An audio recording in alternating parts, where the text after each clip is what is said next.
ভারতের জম্মু ও কাশ্মীরের পেহেলগ্রামে ভয়াবহ সন্ত্রাসী হামলায় ২২ জন নিহত হওয়ার ঘটনায় সৌদি আরব সফর সংক্ষিপ্ত করে দেশে ফিরেন ভারতের প্রধানমন্ত্রী নরেন্দ্র মোদী।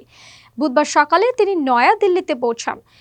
দেশে ফিরে কয়েক ঘন্টার মধ্যেই পররাষ্ট্রমন্ত্রী এস জয়শঙ্কর এবং জাতীয় নিরাপত্তা উপদেষ্টা অজিত ডোভালকে নিয়ে দিল্লিতে একটি উচ্চ পর্যায়ের ক্যাবিনেট সিকিউরিটি কমিটির বৈঠক করেন।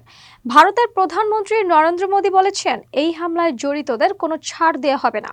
ভারতে নিযুক্ত সৌদি রাষ্ট্রদূত সোহেল আজাজ খান জানান, কাশ্মীরের সাম্প্রতিক সন্ত্রাসী হামলায় সৌদি যুবরাজ নিন্দা জানিয়েছেন এবং প্রয়োজনে ভারতের পাশে থাকার আশ্বাস দিয়েছেন।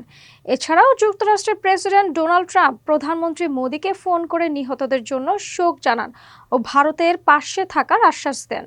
ট্রাম্প তার সোশ্যাল মিডিয়ায় লেখেন, প্রধানমন্ত্রী মোদী এবং ভারতের সাধারণ জনগণের প্রতি আমাদের পূর্ণ সমর্থন ও গভীর সহানুভূতি রয়েছে।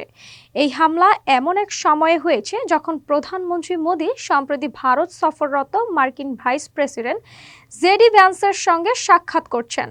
পেহেলগ্রামের বিখ্যাত মিনি সুইজারল্যান্ড পর্যটকদের উপরে অতর্কিত হামলা চালায় সন্ত্রাসীরা। সাধারণ লোকদের লক্ষ্য করে এলোপাথারি গুলি চালানো হয়। এই নৃশংস হামলার দায় স্বীকার করেছে দ্য রেজিস্ট্যান্স ফ্রন্ট নামের একটি জঙ্গি সংগঠন।